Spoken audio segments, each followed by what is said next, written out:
I'm going to draw the second of the curtain wall styles that are in the project. So if I go under wall and I'm choosing the style that says exterior glazing, and what I want you to see is that the only difference between this and the first style was that it's got a option set up where you could be specifying what the fixed distance is. So there's a predefined grid vertically and horizontally, and when you draft the curtain wall, it's going to repeat that grid.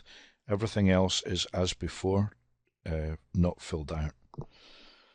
So here what I'm going to do, I'm drawing from left to right, typically work clockwise for walls going around my building.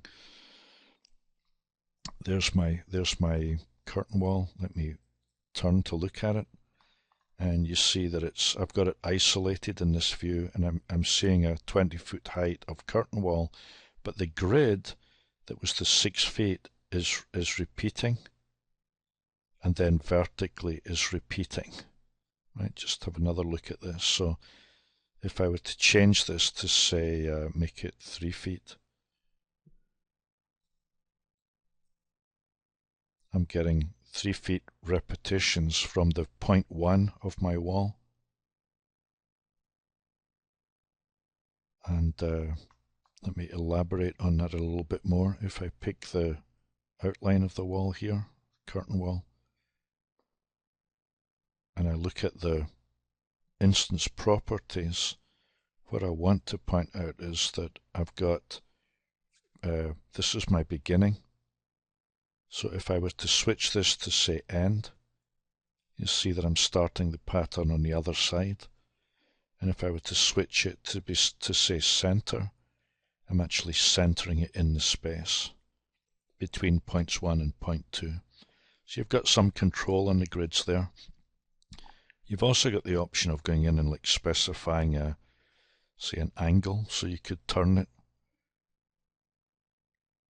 And let me turn this back to 0. I don't want you to be confused by the offset value. The offset value is that this is an offset from the center, or an offset from the beginning, or an offset from the end.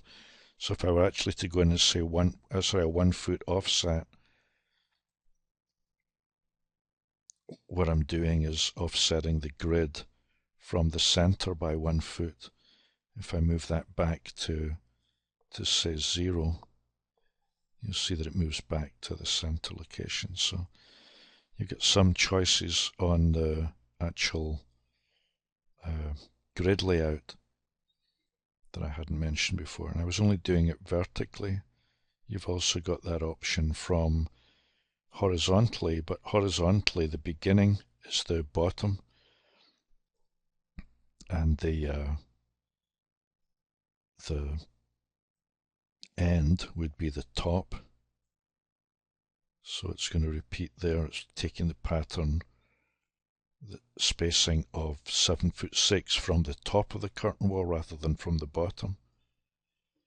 Right, so if I switch back to what I would prefer, which is that it is from the beginning or the bottom, then my 7'6" is from the bottom. So I can adjust my height. Let's just make this, it was 10 feet I think in my project, so sorry, 9 feet. And I could go ahead and I could put mullions in, similar to what I did before. But these are overrides, right? These are not part of the style. This is me actually manually telling it what each of these settings should be on the mullion.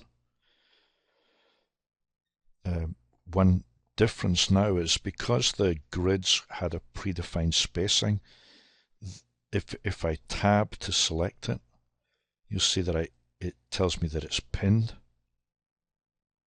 because the style, the style of I'm going to get the curtain wall. The style actually said these were 3 feet, so it's trying to maintain that relationship. Now you could, if you want, I could tab, remove the pinning, and override the style. And I'm going to leave it at that for the kind of development of the second curtain wall style. Although I do want to leave you with the idea that what I did was overrides and not values that were in the style.